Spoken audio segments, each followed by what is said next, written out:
Naging mainit nga na usapin ang kontrobersyang ito sa mundo ng social media at pati na rin sa buong bansa. Muling nagbalik sa Zelda si Senadora Leila de Lima o ang dating senadora na si Leila de Lima matapos muling mabuksan ang kaso laban sa kanya sa ombudsman. Ang kasong ito ay patungkol sa munoy pagkakasangkot ng senadora sa mga iligal na gawain, particular na sa pagpapaganap or pagpapanggap na konektado sa mga sindikato ng durugista noong siya pa ang kalihim ng Departamento ng Justice or DOJ. Ang aligasyong ito ay nagpapatuloy na matagal ng investigasyon at pagsubok upang patunayan ang mga paratang laban sa kanya, subalit tila hindi pa rin ito natatapos. Ngunit higit pang sumabog ang isyu ng lumabas sa mga bagong aligasyon hingil sa personal na buhay ng senadora, kabilang na umano'y pakikipag-ugnayan niya sa asawa ng iba. Ang payag nito ay agad naging paksa ng mga kontrobersya at malawakang usapan sa social media at mga pahayagan. Marami ang nagbibigay ng reaksyon ukol sa paksa na nagdulot ng mga tanong ukol sa moralidad at pagiging leader ng isang mataas na opisyal ng gobyerno. Dahil sa mga kasong patuloy na inilalabas laban kay De Lima, kabilang na ang kanyang pansamantalang pagpapabalik sa selda, lalong naging komplikado ang sitwasyon. May mga nagsasabi na mga isyong ito ay bahagi ng mga hakbang upang patuloy na siraan ang kredibilidad ng dating senadora at pabagsakin ang kanyang posisyon sa gobyerno. Habang iba naman ay naniniwala na ito ay isang pagsubok sa kanyang katatagan at moral na integridad bilang leader ng bansa. Tila nagiging masalimuot ang laban ni De Lima hindi lamang sa harap ng batas kundi pati na rin sa personal na aspeto ng kanyang buhay. Habang patuloy ang usapin sa korte at sa ombudsman, patuloy ding umaalab ang usap-usapan hingil sa kanyang pangalan at mga aligasyon ng hindi pagkapantay-pantay sa pagturing sa isyu ng mga lider ng bansa. Kung paano magtatapos ang kasong ito ay isang malaking katanungan na tinitingnan ng mga eksperto at mga mamamayan na naghihintay ng katarungan at tamang proseso. Well, para nga sa kabuang detalye at informasyon ay panoorin na lamang natin ang buong video at salamat na rin sa ating mga solid viewers sa walang sawang pagsuporta. At kapag hindi ka pa nakapag-subscribe ay mag-subscribe ka na para like ang maging updated sa ating mga bagong videos na ina-upload araw-araw. Muli mga kaibigan, maraming salamat.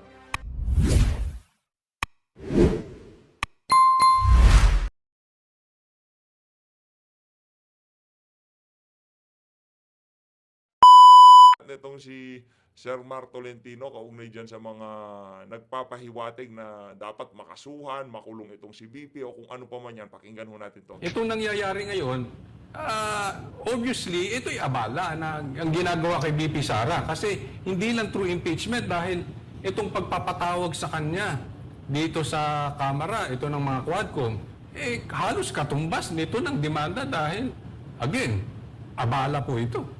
Correct. Abala po yan, at the same time, ang purpose talaga nila is para si VP Sara hindi maging effective Vice President.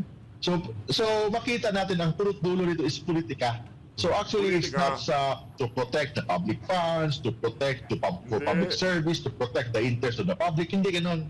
This is a 2028 election na. So connected ito lahat. Kasi if you check the law, if you check ang ating saligang batas, only through impeachment lang yung mga impeachable officers. If you check the history, if you check the jurisprudence, yes, may mga abogado na nagsasabi that only the president is immune from suit. May nagsasabing gano'n. But if you check the history, if you check the tradition, in fact, ang Amerika nagsasabi na in 2023 that the vice president is also immune from suit. Nakalagay doon. So therefore, yung American jurisprudence, yun ang kinopya natin sa Philippine jurisprudence. Naku, paano ba yan? Immune from suit pala itong si VP Sara. Naku, iiyak na naman ito si Franz Castro. Yang si NBI Director Jaime Santiago. Paano ba? Immune from suit pala itong si Vice President Sara Duterte. Naku po.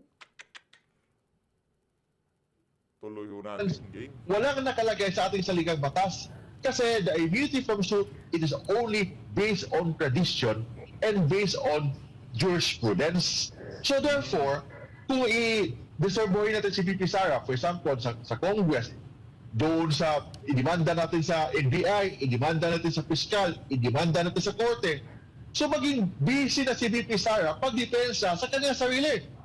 If yun ang mangyayari, hindi siya maging effective Vice President. And I think yun ang gusto ng mga kalaban niya. So yun ang ginagawa niya. So that's why it is my humble opinion na dapat i-invoke talaga ni VP Sara ang immunity from suit, pero at least maging effective president siya, vice president siya, and hindi siya dapat magpadisturbo yung mga namulitika sa kanya as early as 2024. Ayun na to.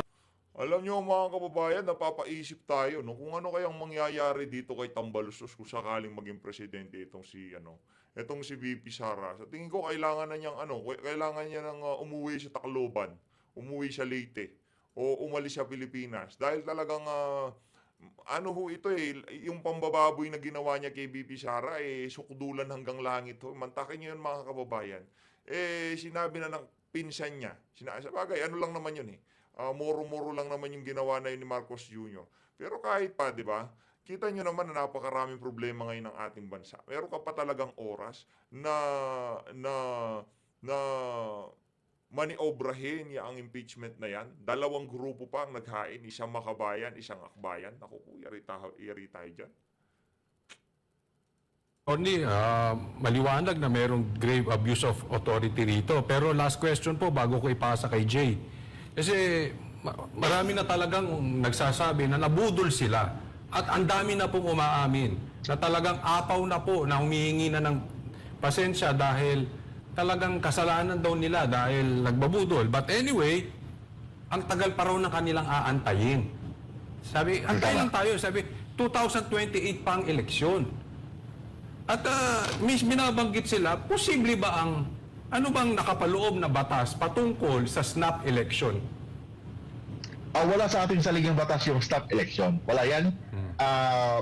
Pero if you check the 1987 Philippine Constitution, wala nga din nakalagay na people's power or wala nakalagay na gano'n.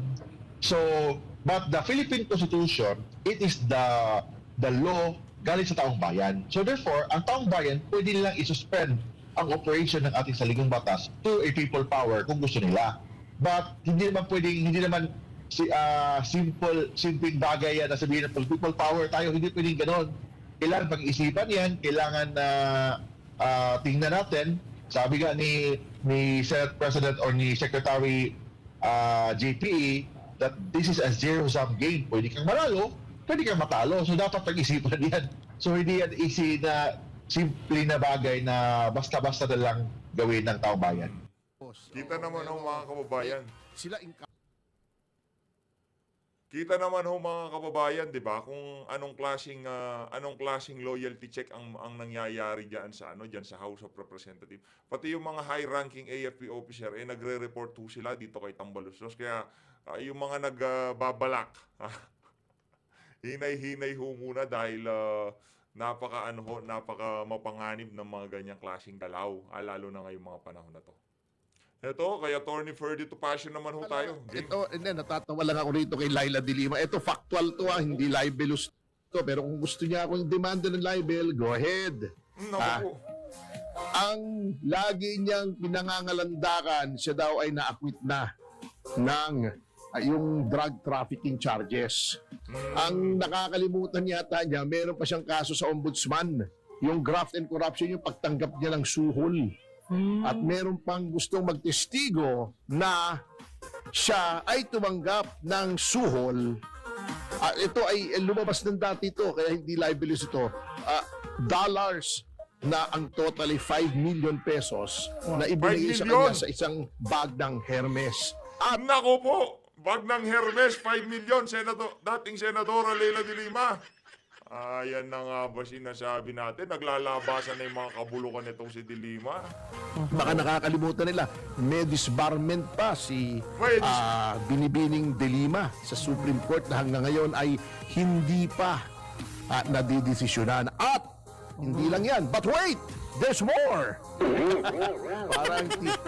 Parang TV shopping lang, ha? Galing ng memory. But wait, there's more! Meron pa yung contempt charge. Anong contempt charge ito? Sa Korte Suprema. Bakit?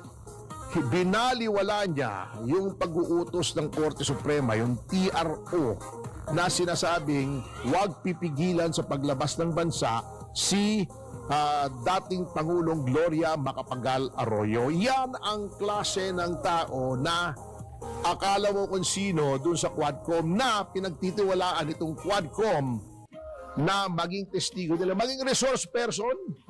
Isang taong ganyang klase. Umamin siya na siya ay nakiapid sa may asawa. May charge siya ng graft sa ombudsman. Ano bang tawag doon sa mga ganong klaseng babae na nakikiapid na kahit merong asawa? Ano yan, sa salitang kanto, ang harot mo naman, te, anak ng towa. Senadora Leila de Lima, hindi na ho kayo naawa dun sa pamilya. Hirap ng ganon.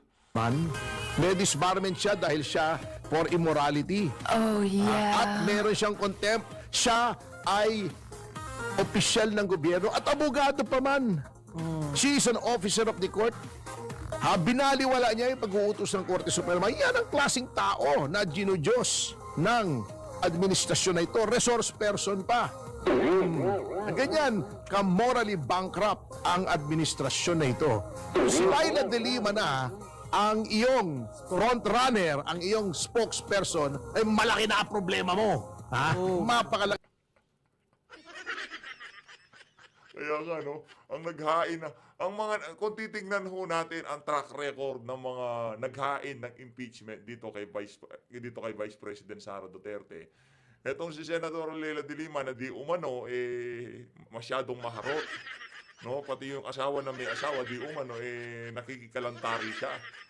Tapos meron naman ho, convicted yan si Franz Castro. Tignan nyo ho yung mga track record ha. Bago ho natin pag-usapan ang merito ng impeachment na yan, kung merong sustansya, ha? Kung meron talagang bigat yan, ika nga. Tignan ho muna natin yung mga individual na magsasampa dyan yung mga nagsampa na yan dyan sa House of Representatives. Isang di umano, base dito kay Atty. Ferdy Topacio, 5 million. Naku, matindi yan. O, eto namang hong si Franz Castro, nangunguha ng bata. Convicted nakaapila ho yung kaso. Yan ang problema mo. Kasi matindi. Ngayon, so impeachment kay VP Sara, si Larry Gadon naman ay nag-file ng disbarment. Actually, yan si Larry Gadon.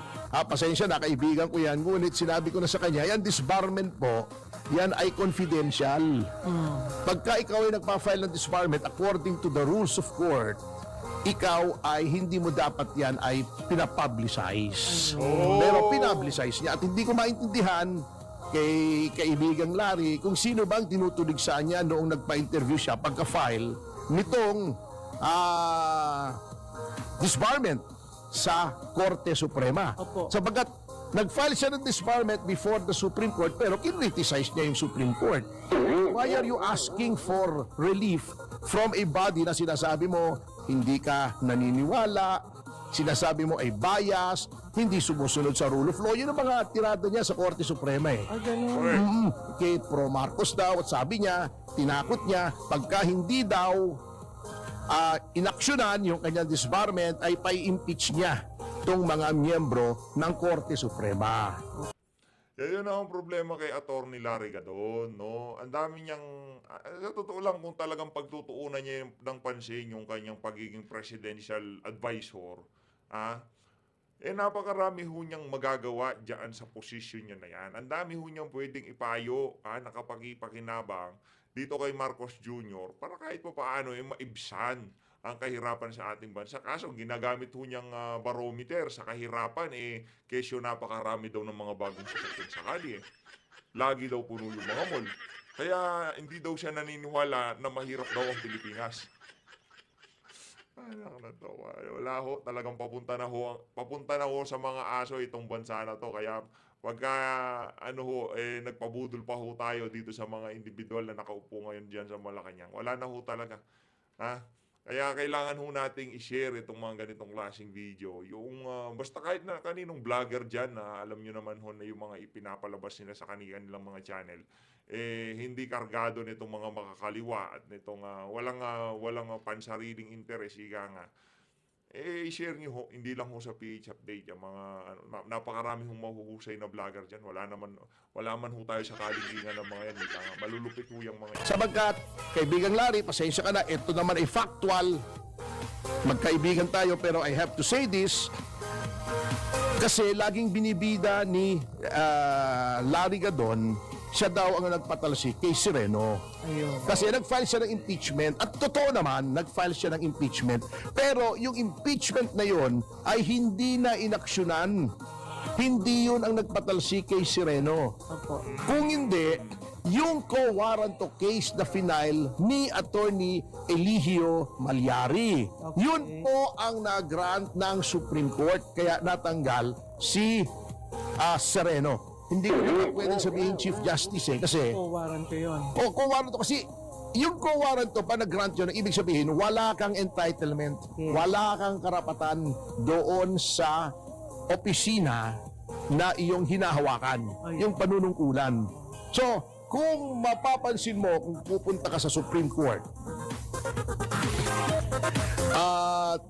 yung mga larawan doon, may larawan doon sa gallery ng mga dating punong mahistrado ng Korte Suprema. Okay.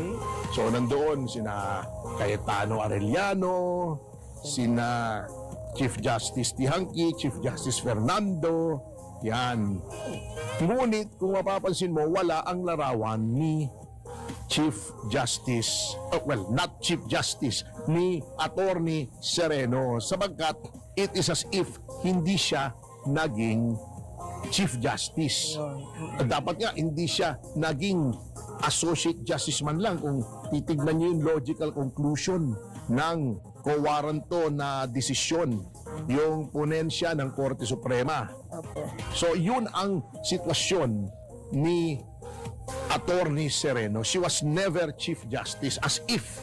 So hindi siya pwede dapat i-address na Chief Justice. Buti pa si Rene Corona, dating Chief Justice, na impeach lamang nga dahil pinag-initan. Okay. Which brings us to Vice President Sara Duterte. Alam nyo, talagang posible. Alam nyo, natatawa nga ako eh. Alam nyo, pag na-impeach yan, si Sara. Vice President Sara, Opo. in spite of the fact na sinabi na ng Pangulo na huwag nyo nang impeach yan, waste of time yan. Mas maraming priority. Natama naman si Pangulong Marcos. Ang problema, di sinabi nga ng ang Bakabayan Black, huwag kang mangingialam dito, ikaw ay executive. Kami ay lehislatura, hindi mo kami dapat pinapakialaman dahil may separation of powers. Technically correct. But ang presidente, kahit siya ng executive, magsiset ng legislative agenda ang presidente. Kasi hindi Yo. porket separation of powers, hindi na kayo magko-cooperate. Kahit anong sabihin ng presidente, baliwala sa iyo. Kaya nga, meron tayong proseso na kapag ang isang bill na final ng isang mambabatas ay sinertify na urgent ng executive, ng Pangulo, ito ay Mabilis inuuna. po. Bakit? Yo. Sapagkat, although under our constitutional government, ang Pangulo ang nag-execute ng batas, anong i-execute mong batas kung walang batas? Ayun. So, sinong gumagawa ng batas? Of course, ang lehislatura. Ang batasang pambansa. Composed of the Senate and the House of Representatives. Ngayon, di ba ang chief executive nga, ang punong ehekutibo ay Pangulo. Siya ang nagpapatupad ng batas. Opo. Kumbaga siya ang in charge kung anong direksyon pupunta ang Pilipinas, ang ating bayan. Kaya nga number 1 yung plaka niya eh. Although talagang pare-pareho na ang chief executive, siya yung puno ng ehekutibo, ang chief justice puno ng hudikatura, at ang mga puno ng lehislatura ay hatian eh. Ang Senate President para sa upper chamber at sa lower chamber or lower house ay ang speaker. Okay. Pero, so dapat yan, separate but co-equal. Co-equal sa powers, pero hindi pwedeng lahat number 1. Ayun. Di ba? Oh, di ba? There can only be one. Di ba sabi nga, Opo. doon sa Highlander, yung show, di ba? There can only be one. So, talaga naman, by tradition, ang pinakamataas na pinuno o pinakamataas na opisyal ay yung Pangulo. Pangulo, yes. Oo, kasi nasa kanyang power of appointment and execution ng laws. Kaya nga yung plaka niya, number 1. Di ba? Number 2, yung Vice President. President. Ewan ko, number 3 yata yung Speaker. Ano ba yung protocol? Senate President. Number 4 yung Speaker. Yeah. Oo. Number 5, Chief Justice. Number 6, Justices of the Supreme Court. Pero meron ako 6 cabinet eh. Hindi naman ako naging miyembro ng gabinete eh. Ang alam ko lang cabinet, yung nandun nilalagyan ko ng sapatos. Number 6 yata eh, i-google nga natin kung ano-ano yung Pero protocol. Anyway, tatandaan ko lang 888 eh. Puro 8. hindi, special plate yun, binabayaran yun sa Kapag gusto LTO. nila. Oo. Okay. Mm. So, kung ganito pala ang nangyayari sa ating bansa at yung presidente ay hindi na rin pinakikinggan. Oo. Kasing, Ang akin, sabi ko, separate but co-equal. Pero ang nagsiset ng legislative agenda, hindi, ang pagkakamali dyan, kapag hindi sinunod ng legislatura, hindi ko sinasabing kailangan sundin, ngunit hindi naman ang power dyan ay hard power na tinatawag na may karapatan kang pag-utusan ang mga mambabatas. Wala. Opo. Pero talaga, ang presidente exercises soft power sa buong machinery ng gobyerno. Opo. Okay. Hindi naman ito paglabag sa constitutional guarantees of separation of power sapagkat talagang siya nagseset ng legislative agenda. At kung mapapansin mo, dito nga, alam mo, one of the reasons kung bakit hindi umaasenso talaga ang ating bansa.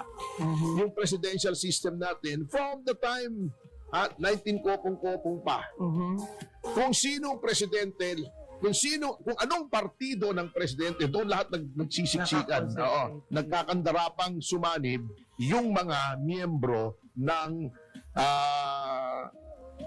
legislatura. Okay. 'Di ba sinasabi nila ang partido ng Pangulo ang may super majority. Opo.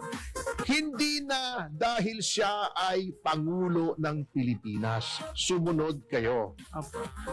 Yun na lamang siya ay ang Pangulo, ang pinakamataas na opisyal ng iyong partido. At ito ay party line. May tawag dyan, hindi party line yung panahon natin na pagka may tumatawag kami, biglang aangat. Hello, party line. Hindi na naabutan ng mga Gen Zers, mga millennials eh. Dati po, yung telepono, dalawa kayong gumagamit isang linya. Nag-aaway. Oo. You take turns. Pag may gumagamit at inangat mo may gumagamit, dapat yun, kung may mabuting asal ka, ibababa mo yun. Bigyan mo. Oo. Then hihintay mo matapos sa tatawag. Or kung may emergency, alam mo, tatawag ka ng doktor, party line, pwede po bang makasingit at tatawag po ako ng doktor emergency. Kung ikaw naman yung party line at maayos din ang pag-uugali mo, syempre, sige po, eto, may emergency daw yung party line namin, babay na, mamaya na lang yun, ganon. Eto, ibig sabihin yan ang polisiya ng partido. Ayun. Sumunod kayo. Dapat sumunod. Kita mo, Okay. example of strong leadership. Nung sinabi ni Pangulong Duterte, wag niyong ma-impeach yung si Lenny. Hinalal ng tao yan. Oo nga. Walang nagtangka, di ba? Sinabi. May nag-file ba ng impeachment? Ayun. Wala eh. Ibig sabihin, respected talaga siya. Pag ikaw sinabi mo na wag niyong impeach si Sara at Merong gumawa. may gumawa pa at may nag-endorso pa na miyembro ng majority, Yun na. hindi pinakikinggan ang leadership mo. Anong mangyayari nito? How will that make the president look?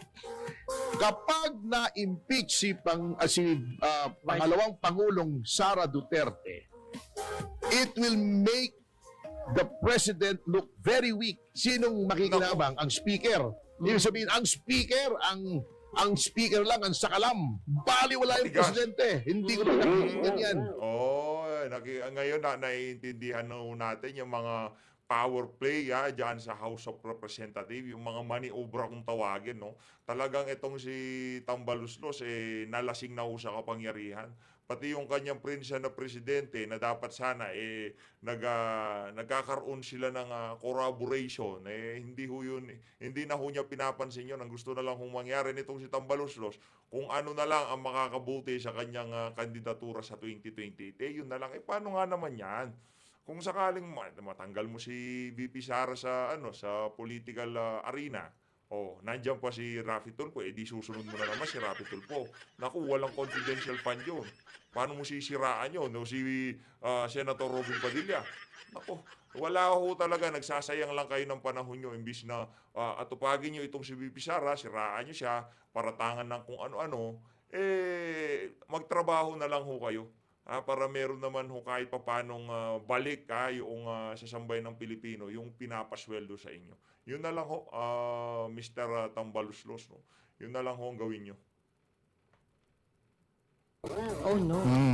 Ngayon, since pinsan din naman niya yung Opo. speaker, If ever. pinsan niya yung speaker. At siya, hindi naman automatic upo. Pag na-impeach mo, appoint mo yung ang Pangulo. Katulad nung, pag walang pangalawang Pangulo, ina-appoint yan. Katulad nung Opo. si Gingoona, di ba, in-appoint nung naging presidente. Opo. Si Gloria Macapagal Arroyo dahil na-impeach si Pangulong Estrada. Opo. Walang pangalawang Pangulo o in-appoint si Chupisto Gingoona. Opo. Anyway, pinsan mo naman ito, di ba sabi nyo, isang direksyon lang yan. O dapat naman, sumunod ka, sabihin mo sa mga congressmen mo, kahit in-endorse na niya ni Sendanya, hindi naman maintindihan kung anong klaseng karakter kasi itong si Sendanya, gupit pa lang patay na tayo dyan, ay, huwag niyong gagalawan yan. Yung panel, pagdating sa panel, sabihin nyo, hindi pwede. Walang grounds for impeachment. Tapos, patayin nyo. Ganun lang, kasimple. Pero- Kung sinusunod niya ang Pangulo, Opo. Pero attorney, di ba si First Lady is abogada? So, ibig sabihin, mas nakakaintindi siya sa batas. pero hindi naman public official ang First Lady. Opo, The pero- First Lady is not a public official. Pero maaring siya po ang nag-advise kay Pangulo, di ba? Hindi. Kung siya ang nag-advise na wag impeach si Opo. VP Sara, good advice yun. Sapagkat divisive Opo. Masyadong nagkakahiwa-hiwalay na, nagkakawatak-watak na ang Pilipino. At sabi ng Biblia, di ba? Opo. A house divided against itself cannot stand. Ang isang tahanan na watak-watak, faction-faction, ay hindi maaring mag-prevail. Walang mangyayaring mabuti dyan. Yun ang nangyayari sa atin, faction-faction. Ang ganda na nga kasi, unity na ayos na May gumulo. Ginulo Nakita mo kung ang ginawa nila ay Pangulo.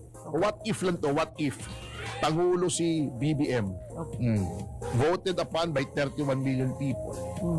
32 million kay Sara, magkakampi sila. Ginawa niyang miyembro ng gabinete si Sara, good. Masaya. Ang ginawa nilang speaker si Gloria Macapagal Arroyo, respetado sa buong mundo dahil naging former president, graduate ng Georgetown, naging vice president, Ang dami niyang kilalang heads of state kesa naman si Mr. Romualdez. Magaling siya, abogado siya and all that. Naging congressman, pero hanggang doon na lang. I mean, let's face it, real talk. Mas ginagalang naman si Pangulong Gloria Macapagal Arroyo. Dapat siyang speaker. Di ba? Ang ganda. Isang dating Pangulo ang speaker. Ang Pangulo si Marcos. And then si Sara. Ang ganda sana ng Pilipinas ginulo may gustong makapwesto na hindi naman kayang manalong presidente. Yun ang naging mabigat dyan. And then ang intriga. Ito, alam ko, insider ako. Sinabi kay BBM, Vice President si Sara, gagawin mong speaker si GMA, impeach ka niyan para maging presidente si Sara. Nang intriga. Yung isa naman, naniwala. Yun, yung golden opportunity ay lumipas. Diba sabi, yan ang sinasabi ni then Governor El Rey Villafuerte, a very close friend of mine, sa akin. Sabi niya, the Filipinos never let, may sinabi siya sa akin nakakatawa we never pass up an opportunity to pass up an opportunity.